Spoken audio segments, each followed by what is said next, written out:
Bonjour à tous ou rebonjour pour ceux qui suivraient cet après-midi, voire cette journée en notre compagnie, pour ce colloque sur la culture, essentiel point d'interrogation, et sur l'économie. Et donc après avoir, on va dire, débattu du poids économique de la culture, cette fois-ci on va se concentrer encore un petit peu plus avec la question des financements publics de la culture. Pour en débattre, donc, nous avons trois intervenants. D'abord Carole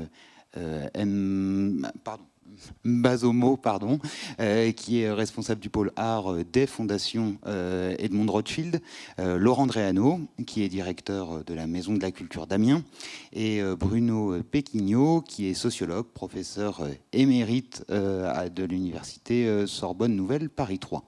Merci beaucoup d'abord d'être là tous les trois pour évoquer ce sujet. Donc ça fait écho un petit peu à ce que disait Michel Simoneau en introduction sur le glissement sémantique du mot de subvention à celui de financement. D'abord peut-être sur ce glissement sémantique justement, est-ce que cela change quelque chose concrètement les uns les autres? Peut-être Laurent Dréano, dans votre quotidien, est-ce que ça change quelque chose? Alors, je crois que c'est important en fait de se poser cette question, juste pour redire que s'il y a un financement public, c'est parce que, en France en tout cas aujourd'hui, on a un service public de l'art et de la culture. Et que c'est fondamentalement parce qu'on a ce service public, et c'est de quoi on a besoin que ce service public fasse, de quels sont ses enjeux, qui va déterminer aussi la pertinence ou la façon dont on va le financer. Et c'est, je crois, l'enjeu aujourd'hui qui existe depuis longtemps. On a un service public qui s'est développé sans forcément se dire comme tel depuis 80 ans à peu près aujourd'hui, en tout cas clairement après la reconstruction, au moment de la reconstruction après la guerre de 39-45. Si je dis reconstruction, c'est parce que peut-être qu'à la fin on parlera peut-être aussi de reconstruction aussi qui nous attend dans les années qui viennent, mais qui était vraiment sur cette question à la fois du soutien à la création et puis de deux mots importants qui ont compté et qui comptent encore, qui sont démocratisation et décentralisation. Et donc ce service public de l'art et de la culture, il est basé sur 4 ou 5 enjeux importants sur lesquels en face, effectivement, pour moi, il n'y a pas de problème à dire qu'il y a subvention. Parce que quand on dit il y a subvention, on identifie aussi d'où vient l'argent, c'est-à-dire de nos concitoyens indirectement, et que du coup, ça renvoie à la question de ce service, c'est-à-dire qu'est-ce qu'on rend comme service aussi à la population, aux habitants, aux artistes, dans une vision qu'on entend en même temps comme une vision large, ouverte, internationale, d'un pays qui ne regarde pas simplement ses terroirs et ses frontières intérieures, mais la position de l'art et de la culture comme un enjeu de société. Et qui dit financement public, du coup, est-ce que cela dit retour sur investissement? C'est-à-dire, et si oui, comment le quantifier, de quelle nature pourrait être ce retour sur investissement? Peut-être Monsieur Péquignot. Oui, merci. Je voudrais dire un mot d'abord sur le mot investissement, parce que Monsieur Simoneau tout à l'heure a cité Freud. C'est une très belle phrase de Freud que j'aime beaucoup personnellement, donc je ne vais pas lui reprocher. Simplement, il faut se rendre compte que quelquefois, il faut changer les mots, tout simplement parce que les faits ont changé.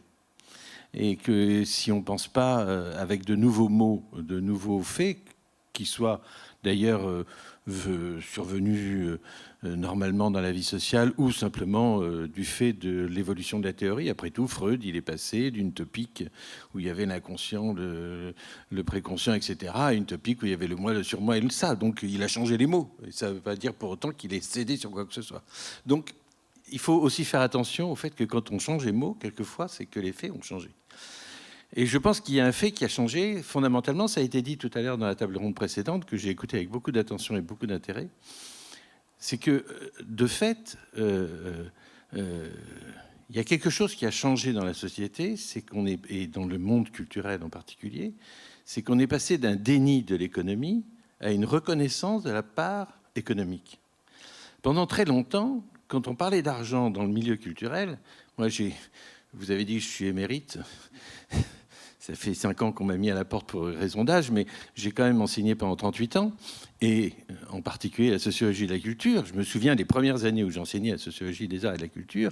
Quand je parlais d'argent, les étudiants montaient au rideau, en considérant que j'étais un affreux matérialiste épouvantable qui ne parlait que d'argent, etc. Alors qu'aujourd'hui, vous pouvez dire ça n'importe où, n'importe comment, tout le monde l'entend. Donc je crois qu'il y a un fait qui a changé fondamentalement, c'est le fait qu'on n'est plus dans le déni, en tout cas plus autant dans le déni du fait que la culture, les arts, tout ça, ça coûte de l'argent. Et il y a deux choses que les étudiants ne supportaient pas il y a 30 ans et qui maintenant, je suppose qu'ils supportent, maintenant que j'enseigne plus, c'est un, que les arts et la culture, il y a de l'argent, et deux, que c'est du travail. Et ça, c'est deux choses que pendant des années, on a complètement dénié et refusé d'entendre. Alors, je reviens à votre question sur le retour sur investissement. Parce que j'ai réfléchi à cette question, puisque vous avez eu la gentillesse de nous les transmettre avant cette table ronde. Et je me suis posé la question de savoir comment penser un retour sur l'investissement. On l'a dit tout à l'heure, c'est très difficile de quantifier les choses dans le domaine de la culture, parce qu'il y a toute une partie de la vie culturelle qui échappe tout simplement à la quantification. Comment vous pouvez quantifier le fait que quelqu'un va découvrir du plaisir à une pièce de théâtre, à un film, qui va changer quelque chose dans sa vie, peut-être pas toute sa vie, parce qu'il ne faut pas exagérer, mais quelque chose dans sa vie, qui va lui permettre de voir quelque chose qu'il ne voyait pas, de comprendre quelque chose qu'il ne comprenait pas. Comment quantifier ça? C'est totalement impossible. En revanche, si vous prenez un autre modèle, que le modèle économique classique de l'investissement et du retour sur investissement. Et si vous prenez le modèle de Mauss, don et contre-don. Le don, quand vous faites un don, en tout cas dans la théorie de Mauss, quand vous faites un don, vous attendez, la société prévoit qu'il y aura contre-don. Mais d'abord, il n'est pas immédiat. Et ça, c'est très important, parce que s'il était immédiat, ça ne serait pas un don contre don, ça serait une vente, tout simplement, ou un échange, quel qu'il soit. Et deuxièmement, vous ne déterminez pas quel sera le contre-don. Sous quelle forme aura lieu ce contre-don? Vous faites un don, par exemple, en nourriture. Ça ne veut pas dire qu'on ne va pas vous répondre avec des coquillages, ou avec des porcelaines, ou avec des poteries, ou avec je ne sais quoi, des plumes, ou tout simplement une invitation à un voyage à Bali. Bon. Donc, je crois que le modèle don contre don est meilleur d'une certaine manière. Parce qu'effectivement, dans l'investissement culturel, il y a un don, d'une certaine manière, qui est fait par la collectivité nationale ou locale, mais enfin, de toute façon, ça revient toujours au même, c'est des impôts. Et puis, il y a un retour. Ce retour, c'est sous des formes extrêmement diverses. Bien sûr, il y a un retour. Et dire qu'il n'y a pas de retour sur investissement serait aussi de l'ordre du déni de l'économie. Mais ce retour, il ne se fait pas forcément. Ça a été dit tout à l'heure très bien. Bien sûr, on peut calculer ce que rapporte le fait de faire un festival dans une ville, parce qu'il y a des impôts locaux, parce qu'il y a des gens qui travaillent, etc., etc. Mais ce n'est pas ça l'essentiel. Le retour se fera sous une autre forme, et ça c'est très large. Madame Bazomo, peut-être sur cette question, peut-être justement, est-ce que vous, en tant que responsable du Pot des Arts, donc des fondations Edmond Rothschild, donc qui travaillez sur la question du mécénat, est-ce que c'est, pour revenir peut-être aussi sur le glissement sémantique et puis le retour sur investissement, est-ce que c'est ce glissement sémantique qui vous a permis comme ça on va dire, au mécénat de devenir possible, parce que le mot subvention même est moins compatible avec le mécénat que le mot de financement. Alors, bonjour à tous. Si on parle de financement, mécénat, accompagnement, surtout des artistes, vous êtes sans savoir que la famille que je représente a depuis très longtemps soutenu les artistes, donc ce mécénat existait déjà, et ce qu'on appelait même d'ailleurs le mécénat traditionnel. Si on parle, nous, de glissement de langage, aujourd'hui en philanthropie, on parle maintenant de ce qu'on appelle la venture philanthropie ou la philanthropie stratégique, où pour le coup, on ne parlera pas de retour sur investissement, mais de retour sur engagement. Cette philanthropie, aujourd'hui, nous invite, nous en tant qu'équipe, à ne pas uniquement porter à l'appréciation du conseil d'administration un programme, mais de leur témoigner de notre engagement, nous, auprès des institutions qu'on appelle aujourd'hui nos partenaires, et plus nécessairement nos bénéficiaires. Donc c'est ce que je peux dire pour le moment. Très bien. Peut-être pour revenir sur les financements publics à proprement parler, est-ce que obtenir un financement public quand on est un artiste, est-ce que vous pensez que cela oblige? C'est-à-dire, est-ce qu'il y aurait une plus grande responsabilité parce que eh bien, ce serait de l'argent qui viendrait des impôts des citoyens et donc il y aurait une plus grande responsabilité de l'artiste autour avec qui bénéficierait d'un financement public. Peut-être Monsieur Dreano, qu'est-ce que vous... En fait, au moment où il y a un financement public, en réalité, ce n'est pas juste un financement qui tombe comme ça du ciel. C'est-à-dire qu'en général, il y a un accord, un contrat, une convention, quelque chose qui s'établit aujourd'hui. Alors, on parlait dans la table ronde précédente, on a beaucoup évoqué la complexité aujourd'hui des financements, le croisement des subventions. On pourra reparler aussi de cette question du millefeuille. Je pense qu'une partie de la réponse, d'ailleurs, pour tout de suite le dire, c'est que ce n'est pas propre, ce n'est pas le financement de la culture qui est compliqué en soi, c'est qu'on est dans un pays... Quand aujourd'hui, en fait, on règle la crise sanitaire à base d'attestation, on voit combien qu'on a intrinsèquement dans notre pays un problème de bureaucratie et de façon de faire du papier pour pouvoir se donner des raisons de... Voilà. Et donc, en matière culturelle, si on simplifie un peu les choses, c'est sûr que ça ferait beaucoup de bien à beaucoup de compagnies de ne pas passer du temps à refaire à chaque fois encore les mêmes, à remplir les mêmes CERFA, pour employer le terme consacré.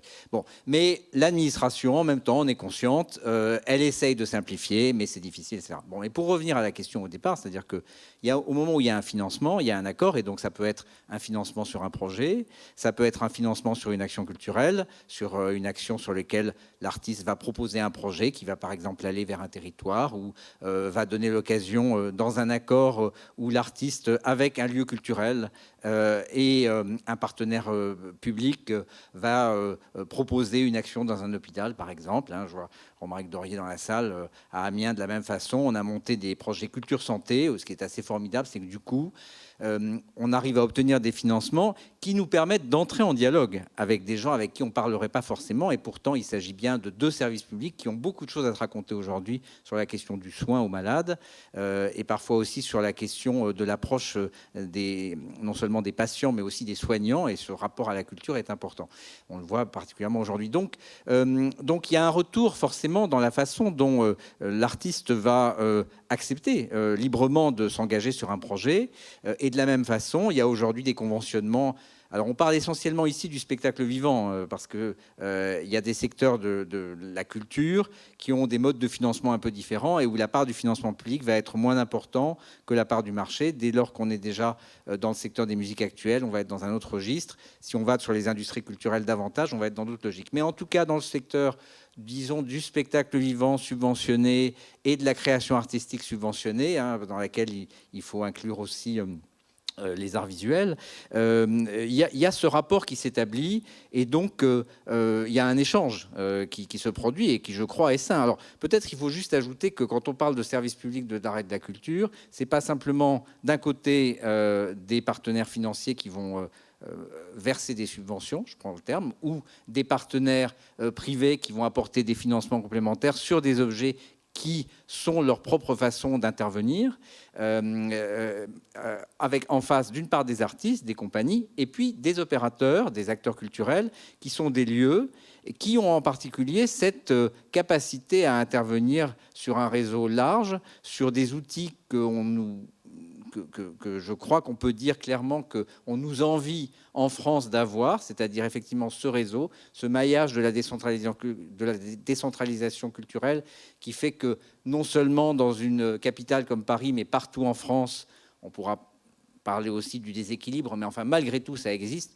On a un réseau de 76 scènes nationales, de 35, je crois, centres dramatiques nationaux, de centres chorégraphiques nationaux, d'énormément d'institutions qui sont à la fois dans l'accompagnement des artistes pour leur création et dans la relation qui s'établit entre ces œuvres et ces publics. Et donc, c'est dans cet échange entre différents acteurs culturels que se construit cette notion de service public et qu'on va pouvoir répondre à ces enjeux. Monsieur Péquignot, vous souhaitez réagir ? Je suis entièrement d'accord avec ce que vient de dire Monsieur Dreano. Je pense qu'il faut distinguer deux types d'aide à l'activité culturelle, pour employer un terme à peu près neutre. Aucun terme n'est neutre, mais celui-là non plus.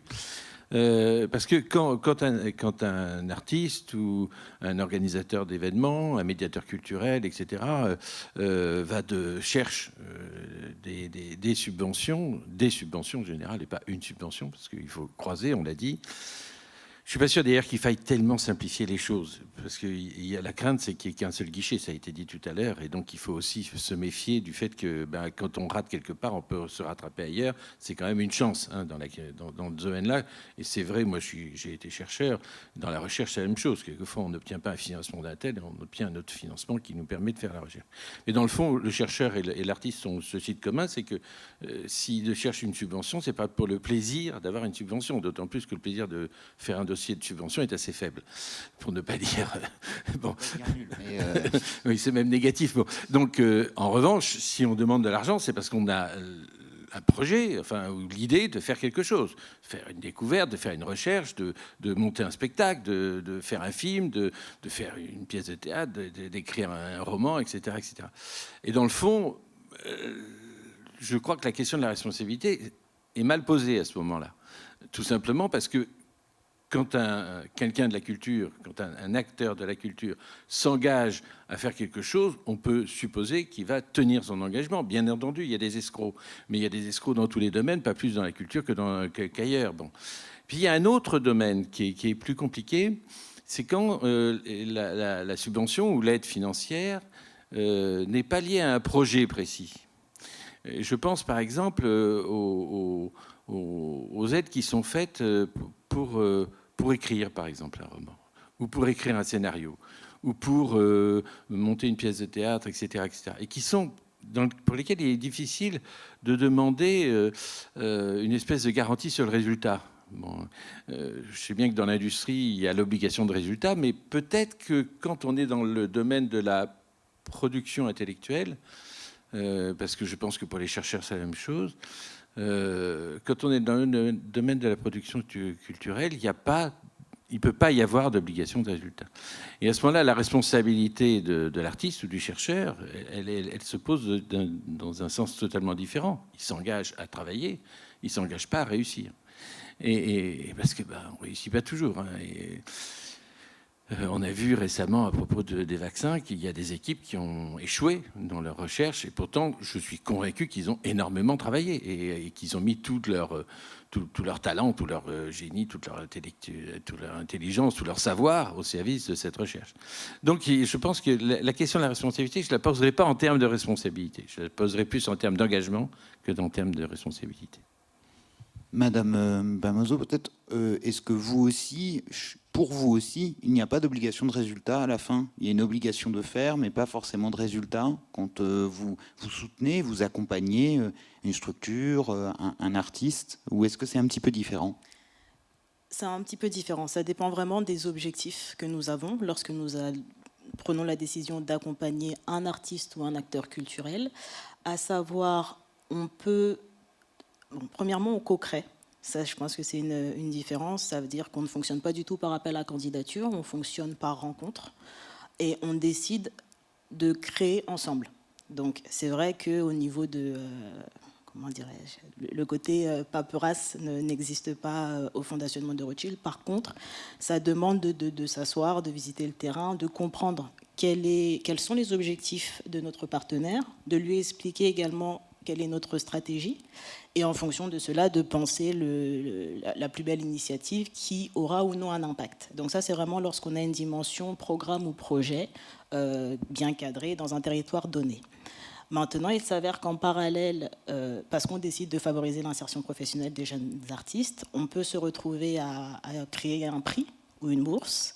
On l'a fait notamment aux États-Unis et en Espagne. Et là, vraiment, on s'adressait à des artistes qui sont dans ce qu'on appelle le social practice art, donc les pratiques socialement engagées. Et c'est vrai que le cofinanceur avait parfois du mal à comprendre qu'il n'y avait pas de résultat, parce que l'artiste nous disait, voilà, je travaille, j'ai identifié les communautés avec lesquelles j'ai envie de travailler, du moins les bénéficiaires. Nous avons co-créé, et à la fin, pas d'œuvre, mais ce qui était intéressant était le processus de création, le processus de réflexion et tout le travail. Donc ça dépend vraiment des objectifs qu'on se fixe en amont.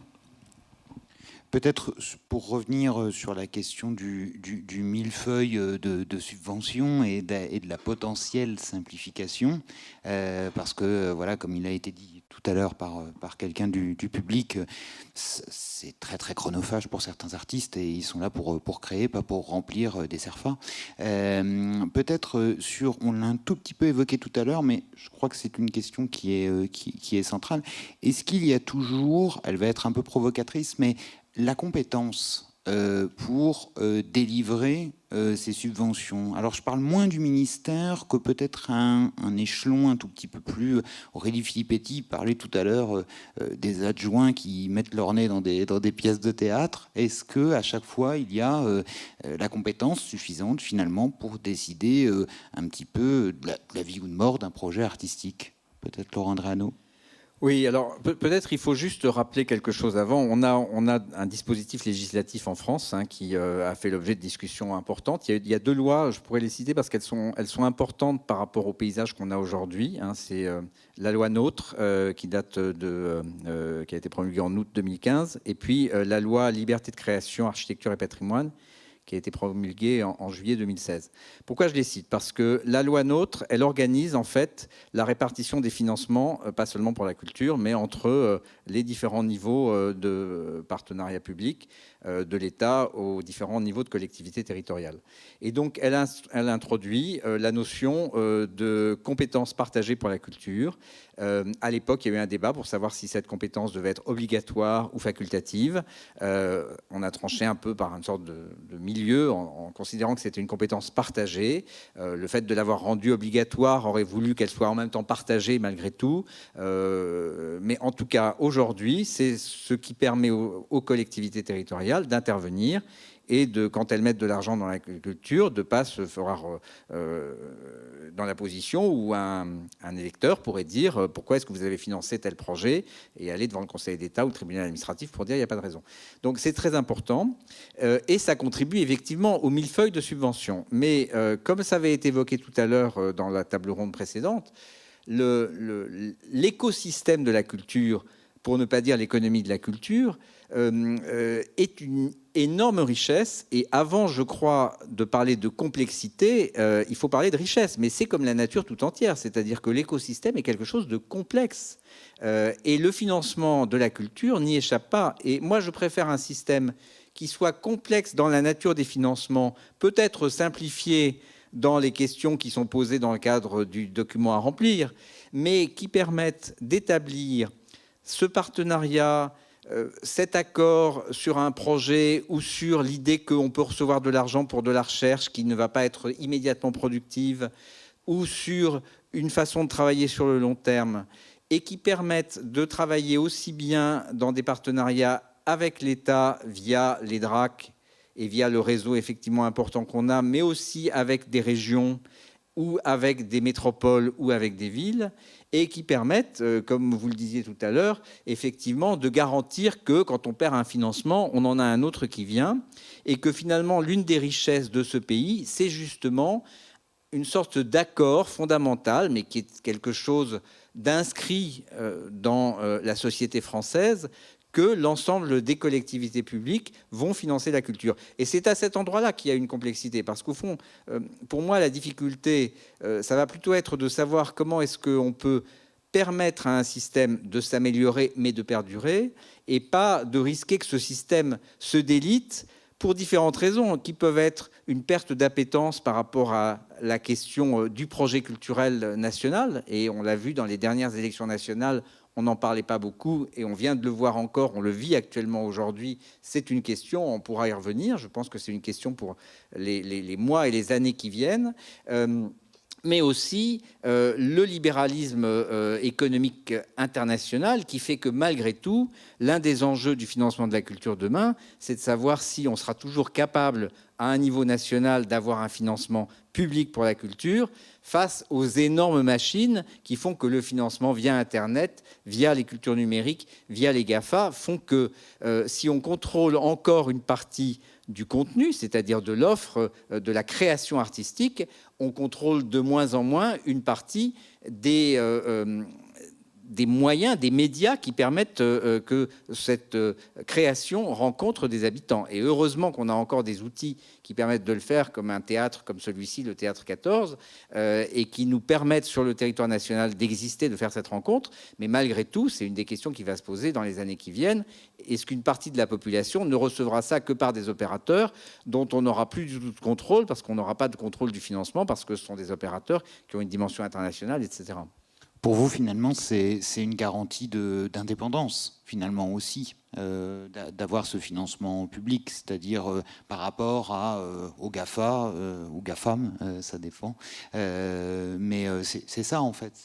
Oui, et alors, vous faites bien de le dire, parce que je citais tout à l'heure la loi NOTRe, mais effectivement, la loi sur la liberté de création, elle est importante parce que elle dit plusieurs choses. Il faut d'ailleurs, les 5 premiers articles sont intéressants. Je renvoie les uns et les autres à les lire parce que d'abord ils disent que la liberté, ils disent la création artistique est libre.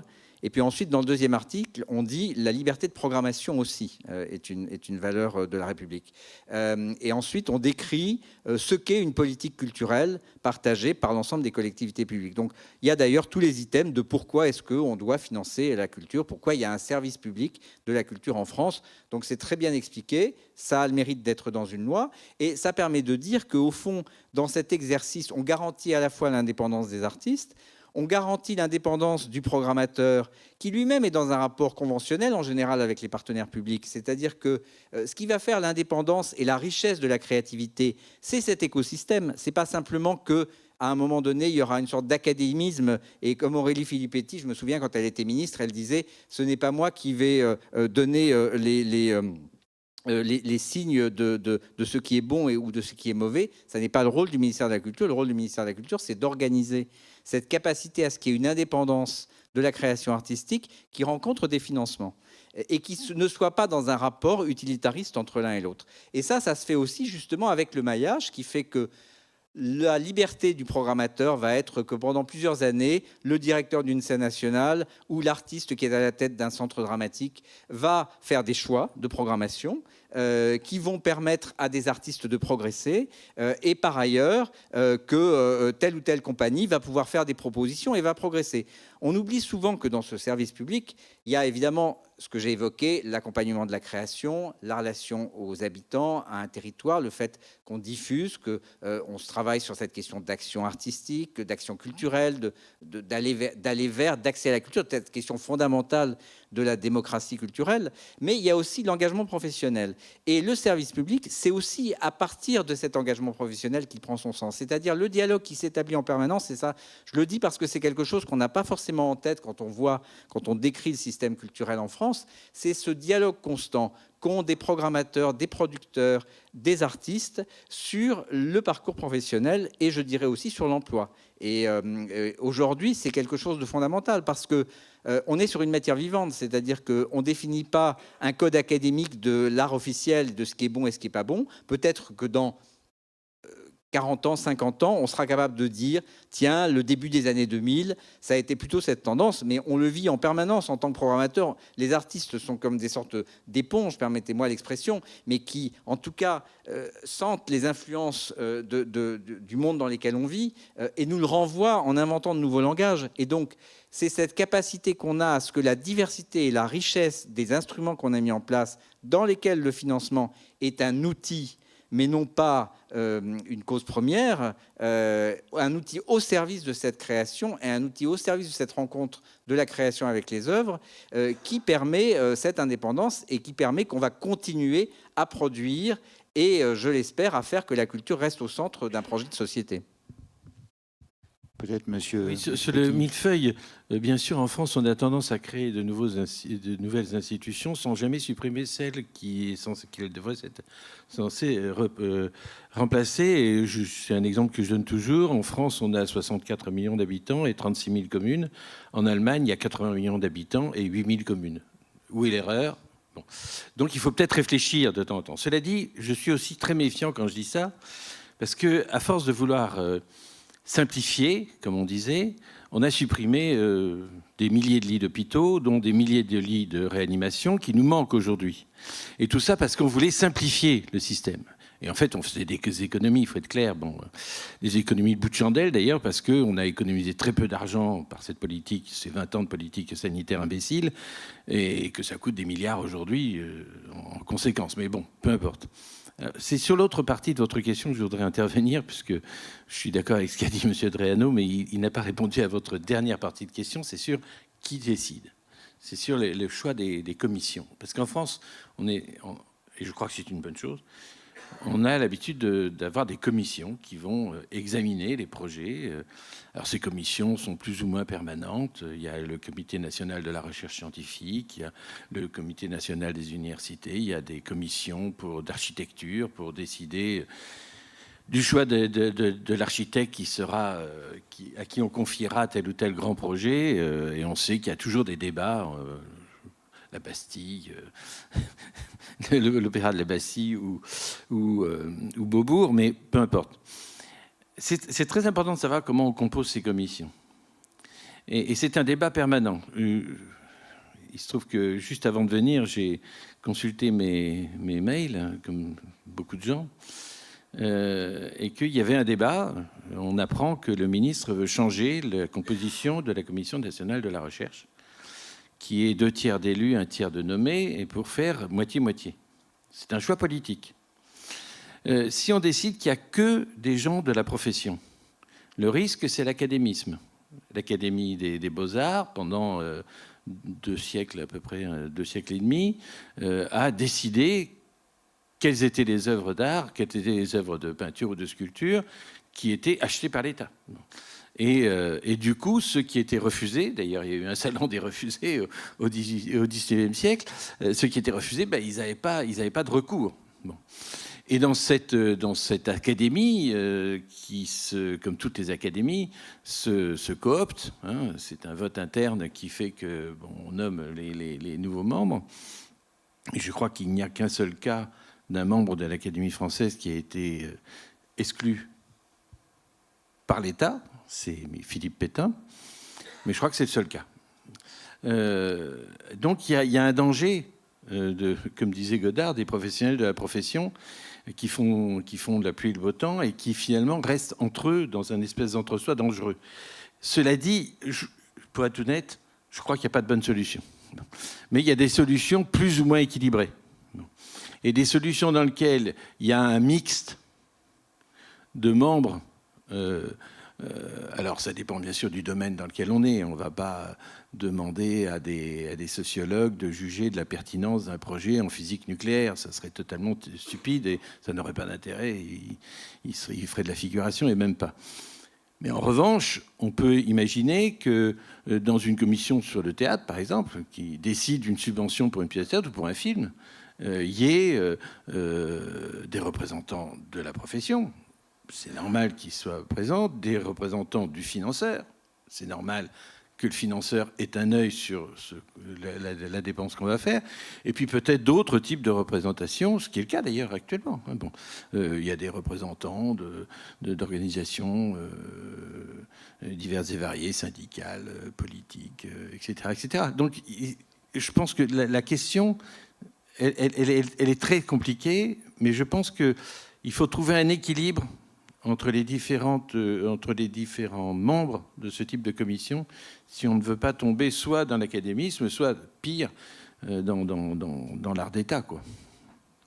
Madame Bamoso, peut-être comment ça se passe, chez vous, pour l'attribution pour l'accompagnement d'un projet, comment est composé? Est-ce que vous avez aussi des ratios de tiers, un tiers? Enfin, comment ça se passe? Alors, comme je le disais, il y a des rencontres. Comme aujourd'hui, on peut réaliser qu'il y a vraiment un enjeu à Amiens, qui est un territoire, pour le coup, qu'on ne couvre pas encore, mais qu'il est important de couvrir parce qu'il y a tels et tels enjeux. Et on va commencer donc à débuter une conversation pour vraiment comprendre et arriver avec des yeux neufs, parce qu'on arrive vraiment comme étant des non-sachants à chaque fois. À partir du moment où on réalise pour le coup que ça peut favoriser une insertion professionnelle sur la durée, ça c'est vraiment notre souhait, on va penser en mettant autour de la table toutes les parties prenantes, tous les acteurs qui pourront être impliqués. On peut par exemple se dire, on a besoin du ministère du Travail, le ministère de la Culture, la Maison de la Culture, enfin, en fonction des enjeux, être en capacité aussi d'appréhender quels sont les enjeux, les objectifs des uns et des autres, pour avoir une seule et même parole, et ensuite le financement va arriver. Alors, il est important pour nous de ne pas être le seul financeur, donc, parce que on va parler après du modèle économique et de la viabilité d'une initiative, mais il est fort dommage pour nous, après 5 ans ou 10 ans d'accompagnement, de réaliser qu'il n'y a plus de programme parce que les fondations de Rothschild ne soutiennent pas. Donc, on va, tout au long de l'accompagnement, réfléchir à un modèle économique, identifier dans notre réseau quelles sont les fondations ou autres acteurs qui peuvent prendre le relais, voir s'il y a possibilité de développer des activités économiques pour pérenniser telle et telle initiative. Et une fois qu'on a bouclé la boucle, si je peux le dire ainsi, on va présenter le programme ou le projet au conseil d'administration, qui se tient une fois par an, où là, on sera en capacité de le défendre parce qu'on l'a, entre guillemets, co-initié. Alors, à notre endroit, qui décide, partie artistique, c'est toujours le porteur de projet, parce qu'on part du principe que c'est lui l'expert. Nous, il est important de comprendre et d'apprécier ce qui a été fait pour être en capacité de le défendre, de défendre le programme. Comme vous pouvez imaginer, même si on est sur différentes zones géographiques, on va porter tous les projets auxquels on croit. Bon, tous les projets ne sont pas retenus, parce qu'on a aussi des contraintes financières et de ressources humaines aussi pour accompagner sur le terrain. Mais vraiment, la partie validation, qui a lieu une fois par an, va être faite par un conseil d'administration international devant lequel on sera, nous, en capacité d'expliquer avec nos mots, voilà quels sont les enjeux du territoire, voilà quels sont les enjeux de partenaires, voilà pourquoi c'est aussi intéressant pour nous, en tant qu'équipe, de le faire, voilà ce qu'on apprend, voilà quel est l'impact attendu, parce qu'on parle aussi beaucoup d'impact, ça peut être l'insertion, ça peut être autre chose, le développement territorial ou autre, et voilà pourquoi on estime que ce programme est intéressant.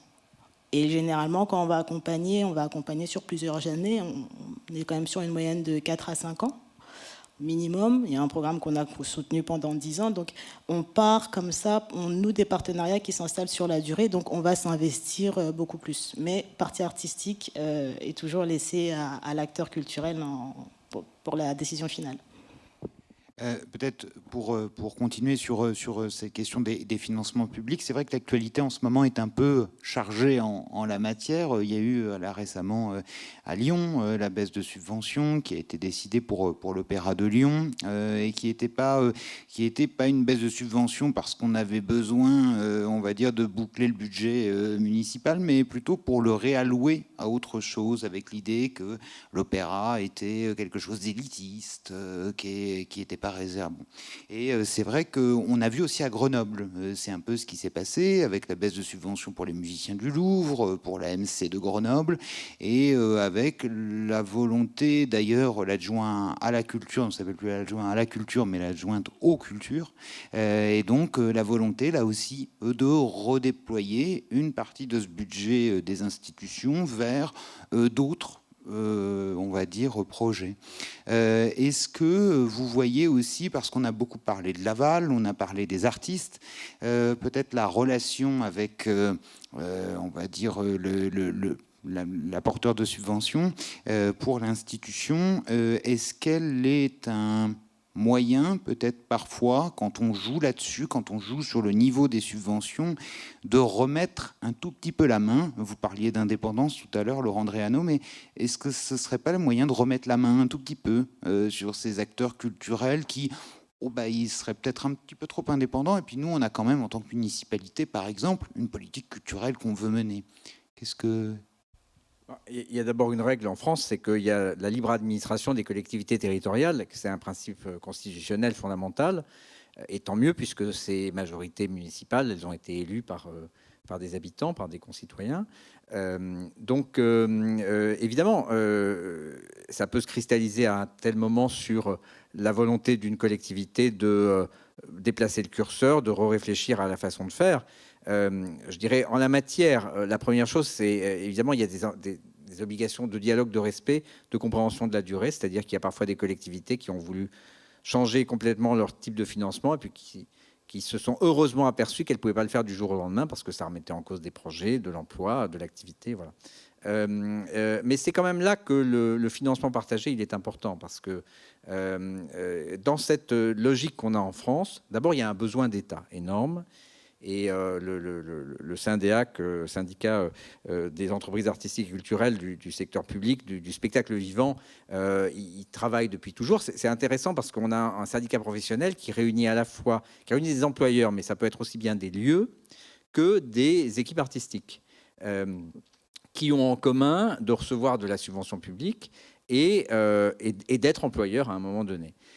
On pourra parler d'ailleurs, je pense, une parenthèse pour dire que dans le financement public, il y a un enjeu extrêmement important en France de par la façon dont est organisé notre système pour l'emploi. C'est le régime d'indemnisation du chômage des artistes et techniciens intermittents du spectacle, et que c'est un enjeu fondamental de la poursuite de ce socle, et que dans les questions des financements publics, il faut absolument qu'on puisse s'assurer que la solidarité professionnelle que ça représente aujourd'hui, qui est un enjeu qui a énormément de retombées sur l'emploi en France, et c'est pour ça que la solidarité professionnelle a un sens, puisse être poursuivie. Mais pour revenir à la question que vous posiez, la meilleure garantie au niveau global, c'est qu'on ait cette présence de l'État toujours forte, qui puisse être un accompagnateur, un garant, un conseil et un appui face à parfois la tentation de telle ou telle collectivité. Je ne prends pas à témoin les deux exemples que vous avez cités, où il y a un début de réflexion qui peut être intéressant sur la façon de répartir. En tout cas, je n'ai pas de jugement à porter là-dessus.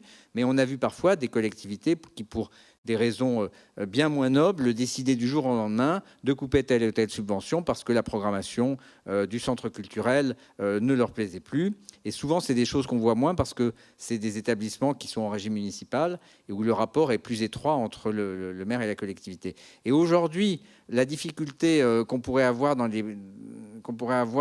par rapport à une projection sur l'avenir, c'est de se dire qu'au fond, il y a un certain nombre de gens qui sont persuadés de l'enjeu culturel, à la fois de son enjeu d'émancipation individuelle et collective, de développement, et pour toutes les raisons sur lesquelles on ne va pas revenir, de pourquoi c'est tellement important que la culture soit au cœur d'un projet de société. Et puis il y a ceux pour qui c'est au mieux une variable d'ajustement, au pire un caillou dans la chaussure.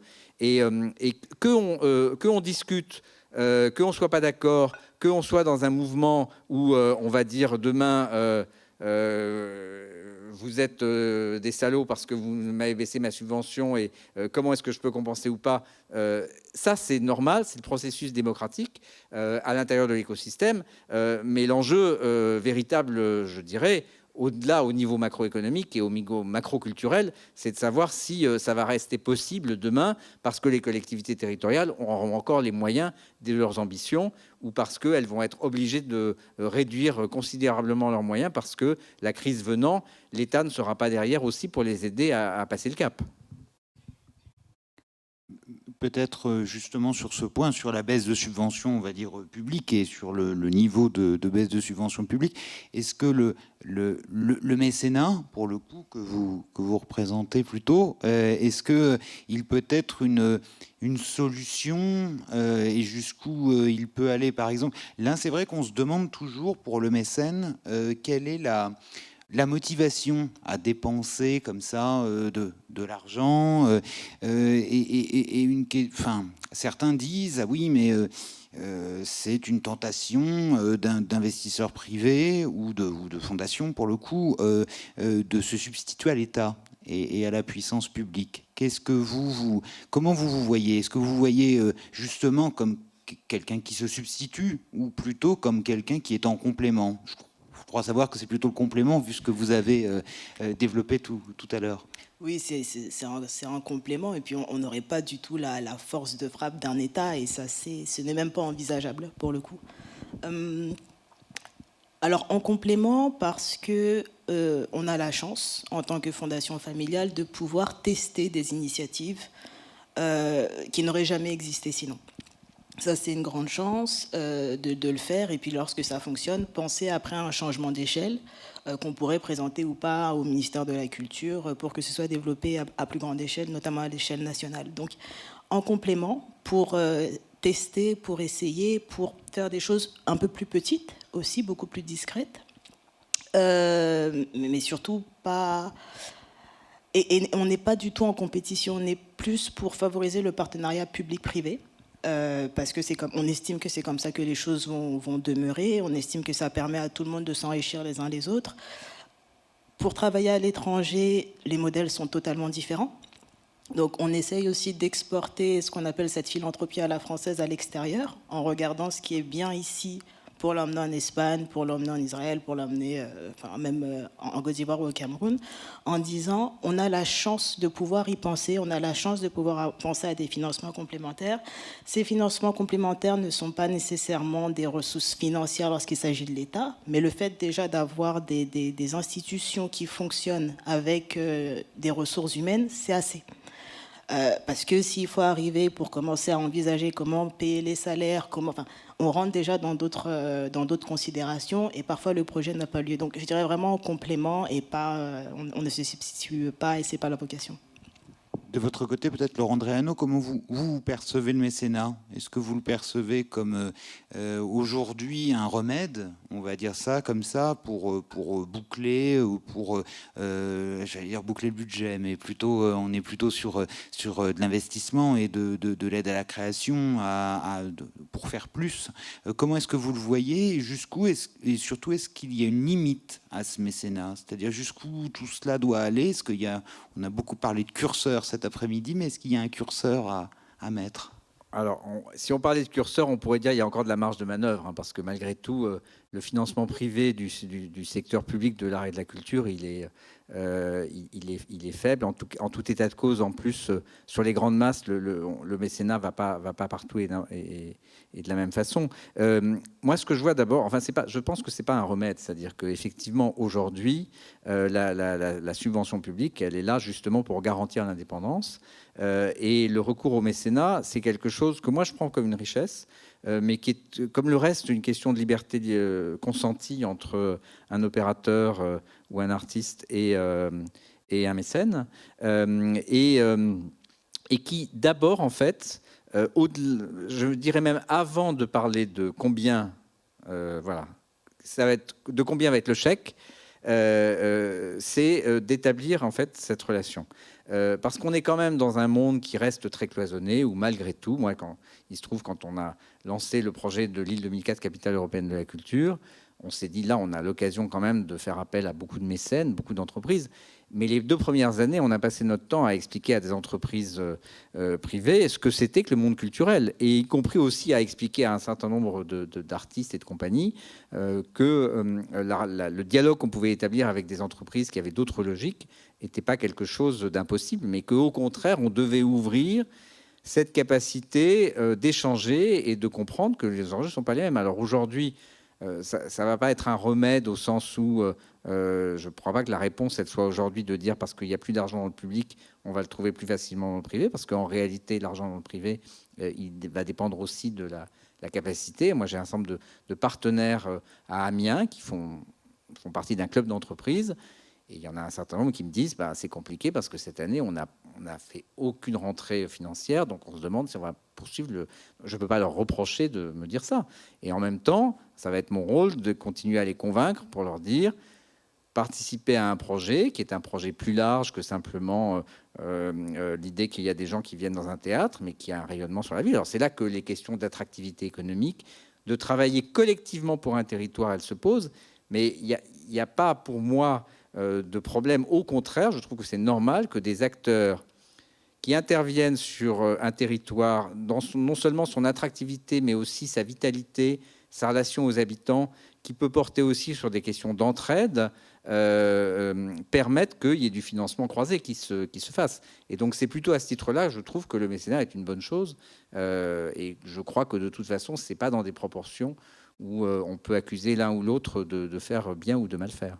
Oui, il n'y a pas une mise en danger, on va dire ça comme ça, par rapport à cela. Peut-être Monsieur Péquignot, sur ce point, sur le mécénat, vous le voyez comment, avec un regard peut-être universitaire, et vous le voyez pas non plus comme un remède, ou un peu plus, ou davantage? Non, je suis assez d'accord avec ce qui vient d'être dit. C'est pas un remède, c'est un appoint, c'est quelque chose qui vient en plus. Je suis pas convaincu par l'efficacité de la politique de mécénat en France. Alors, c'est un petit problème parce que, dans le fond, quand vous comparez à la politique du mécénat dans d'autres pays, je pense aux États-Unis ou à l'Angleterre, vous vous rendez compte que les avantages du mécénat sont incommensurables avec ceux de la France. On est quand même très... Alors, d'une certaine manière, aux États-Unis, il y a une délégation par l'État au privé d'une politique culturelle. En France, c'est l'État ou les collectivités publiques qui se réservent ce pouvoir. Mais dans le fond, le mécénat en France ne peut pas entrer en concurrence, si j'ose dire, avec un financement public, ne serait-ce que pour des raisons légales, tout simplement. La législation fiscale n'est pas très favorable au mécénat, même si elle s'est améliorée depuis quelques années. Elle reste extrêmement restreinte. Donc, en fait, le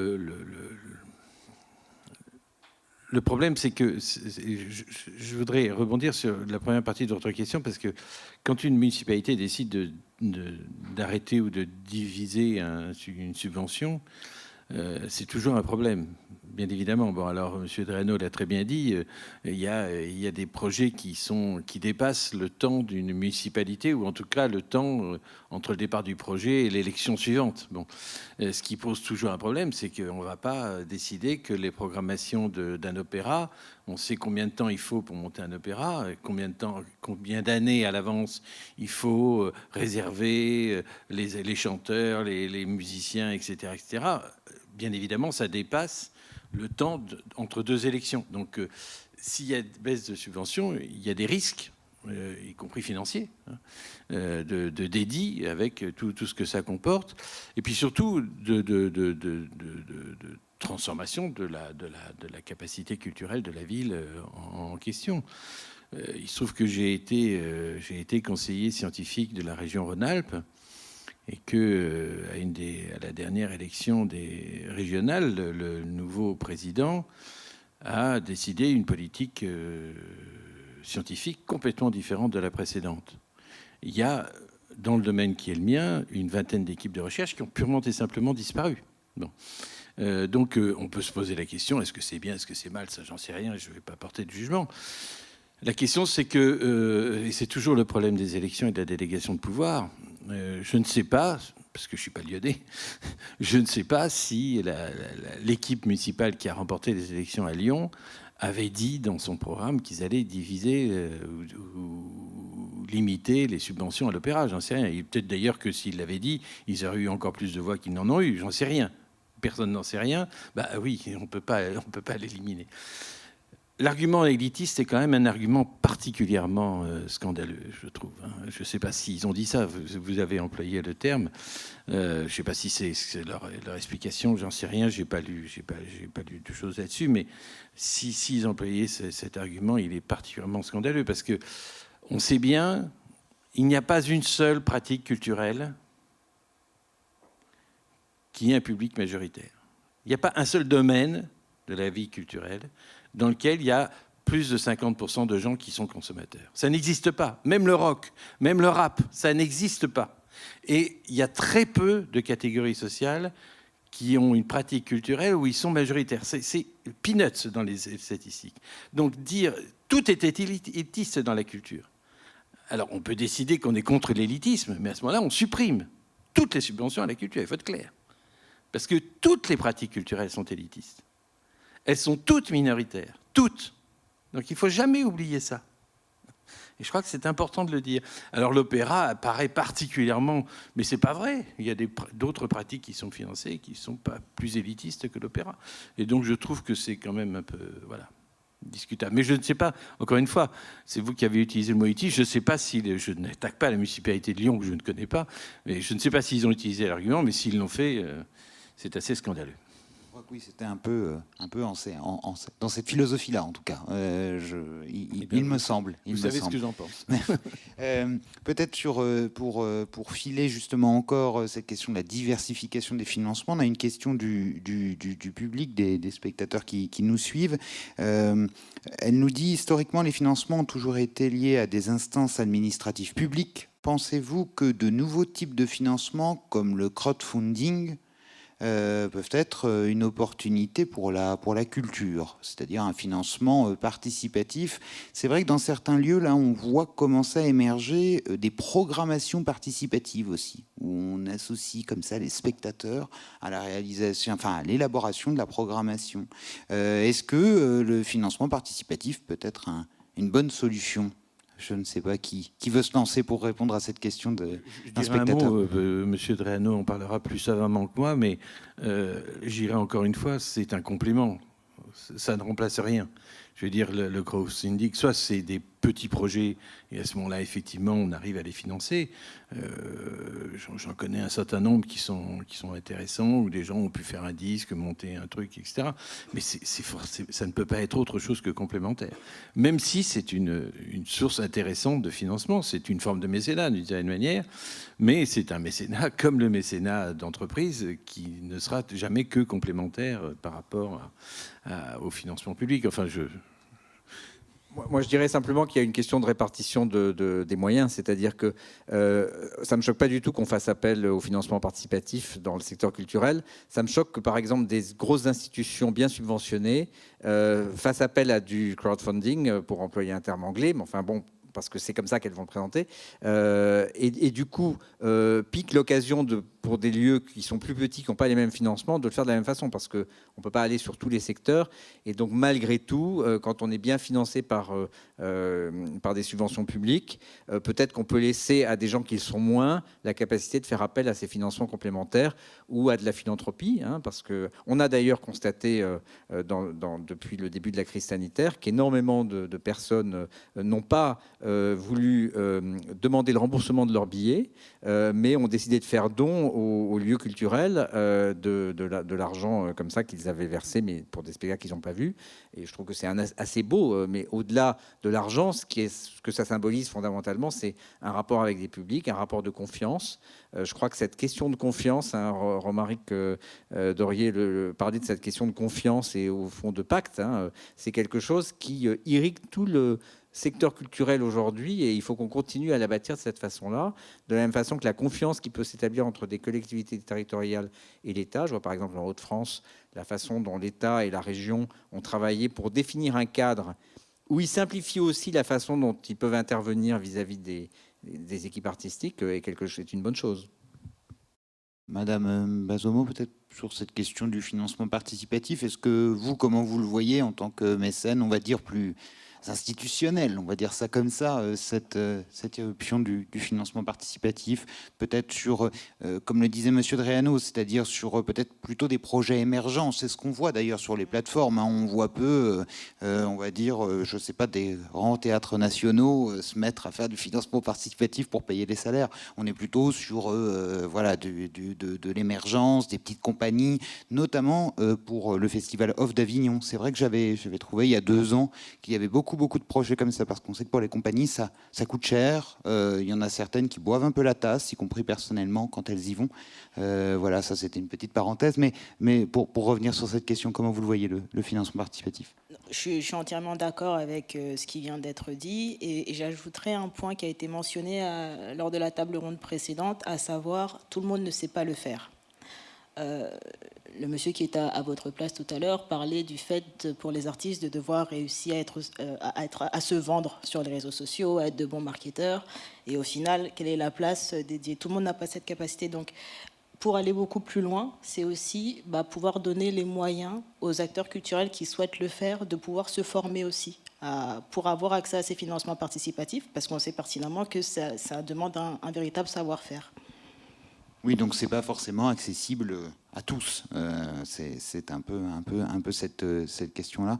Peut-être pour conclure cette table ronde, on va essayer de se projeter sur demain, imaginer peut-être des solutions parce que tout est toujours, on va dire, peut-être amélioré. Donc sur cette question des financements publics, peut-être commencer avec vous, Laurent Andréano. Qu'est-ce que vous voyez comme potentielle piste d'amélioration qui pourrait, parce que tout n'est pas rose au pays du financement public. Non, alors effectivement, et puis on est dans une période très particulière. Par exemple, aujourd'hui, on est bien soutenu par la puissance publique, il faut le dire, que ce soit l'État ou les collectivités, certaines plus ou moins parce qu'elles ont des logiques différentes, mais malgré tout, on a ce soutien. Mais quand j'entends l'État dire tant que durera la crise, on sera à vos côtés, à la fois j'en suis content et en même temps très inquiet. C'est-à-dire la question, je pense, des financements publics, c'est qu'est-ce qui se passe au moment de la reconstruction, dans la situation dans laquelle on est, qu'est-ce qui va se passer? Je pense qu'il y a eu un contresens quand même pendant cette crise sanitaire, qui n'est pas finie d'ailleurs, c'est de ne pas avoir autant investi dans un service public de l'art et de la culture et de ne pas, dans une période aussi difficile pour le pays, l'utiliser davantage et le fermer en partant du principe qu'il n'y avait qu'une question économique ou qu'une question de sécurité sanitaire. Et que ce n'est pas la bonne réponse. Et qu'on a encore la chance demain, c'est-à-dire au moment où on va pouvoir réémerger et sortir un peu de ce carcan sanitaire, de se dire il faut placer la culture dans un projet de société qui va permettre aussi de réconcilier davantage les citoyens de ce pays sur des projets locaux qui ne sont pas forcément à dimension nationale, qui sont au niveau d'un territoire, au niveau de pactes d'entraide, où l'art et la culture ont un rôle à jouer, où les artistes ont quelque chose à dire, mais il faut que ce soit vraiment partagé. Et je pense que c'est ça le premier enjeu du financement public de la culture dans les prochaines années.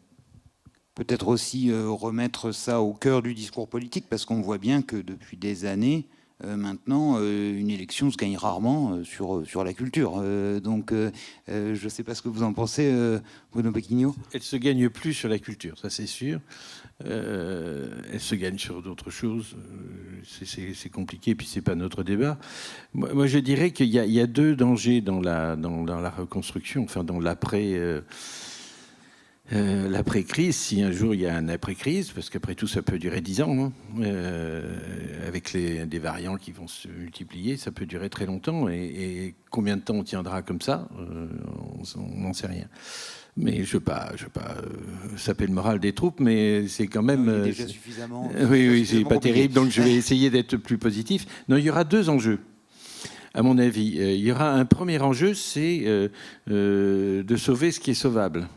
C'est-à-dire de sauver de ce qui n'a pas été tué par la crise. Et on sait qu'il y a des cinémas, il se trouve que je connais le gérant d'un cinéma indépendant à Paris, où j'allais souvent avant qu'il soit fermé. Je l'ai croisé l'autre jour dans la rue parce que c'est mon quartier, et il m'a dit qu'il avait plus de trésorerie et qu'il se posait la question de savoir s'il n'avait pas arrêté, tout simplement. Bon. Donc il était inquiet pour lui-même. Il m'a dit si ça dure encore 2 ou 3 mois ou 6 mois, c'est fini, j'arrêterai, je fermerai boutique et puis on en fera un supermarché ou un McDo. Bon, voilà. Ce qui serait dramatique, mais on sait qu'il y a des choses qui vont disparaître, et pas que dans le cinéma ou le théâtre, mais on sait qu'il y a des choses qui vont disparaître, notamment dans le privé. Le public est protégé, mais bon. Donc il y a quelque chose il va falloir sauver l'existant. Et puis surtout, il va falloir aussi se poser la question de savoir ce qu'on va faire de tous ceux qui n'ont pas pu émerger pendant cette année. C'est-à-dire tous les jeunes, tous les nouveaux, toutes les nouvelles compétences. J'aime pas beaucoup le mot talent, mais tous les nouveaux talents, disons pour être simple, pour être compris, qui depuis 1 an, j'entendais l'autre jour à la radio une jeune actrice qui disait moi j'avais mon premier engagement, je l'ai signé le 1er mars 2020, et puis plus rien. Du coup, j'ai rien. Pas d'aide, pas rien, j'ai pas droit à l'intermittent, j'ai pas droit à ceci, j'ai pas droit à cela, j'ai rien. Mais est-ce que dans 1 an, elle sera réengagée? C'est-à-dire, est-ce qu'on va gâcher, parce qu'il n'y a pas d'autre terme, est-ce qu'on va gâcher une génération? Ou est-ce qu'on va être capable de réfléchir à des moyens pour arriver à rattraper, entre guillemets, ce qui est rattrapable de ce gâchis? Vous voyez ce que je veux dire? Et je crois qu'il y a donc 2 enjeux. Sauver ce qui est sauvable et permettre à ce qui n'a pas pu émerger d'émerger. Et on le voit d'autant mieux, cette inquiétude, qu'aujourd'hui, par exemple, sur le mouvement d'occupation des théâtres, on voit bien qu'il y a beaucoup de jeunes étudiants d'école, le TNS, mais d'autres. Le TNS, je le cite parce que c'était parmi les premiers à occuper. Et on sent dans leur discours, c'est-à-dire de dire alors une volonté de faire autrement, mais aussi cette grande inquiétude en se disant mais peut-être que les institutions vont miser sur les valeurs sûres parce qu'il va falloir se rassurer, parce que donc il y a une vraie grande inquiétude sur l'arrivée sur le marché du travail. C'est une inquiétude qui est d'autant plus légitime que, comme ça a été dit tout à l'heure, et c'était le titre d'un quotidien ce matin, il y a embouteillage. Il y a 400 films qui ne sont pas sortis. Est-ce qu'on va refaire des films? Est-ce qu'on va faire autant de films l'année prochaine alors qu'il y en a autant en stock qui ne sont pas sortis, qui n'ont pas pu sortir alors dont la programmation était faite? Est-ce que toutes les pièces de théâtre qui n'ont pas pu se monter vont se monter? Il y en a un certain nombre qui vont voir leur contrat renouvelé, mais il y en a tout un tas où on va faire de nouveaux contrats, etc. Donc je comprends l'inquiétude des jeunes artistes et je pense que ça va être un des enjeux majeurs de l'après-crise. Très bien. Merci beaucoup à vous trois pour ce moment et ces échanges qui, j'espère, étaient enrichissants pour chacune et chacun. Voilà, merci. Oh, let it forever and done, let it never to be born.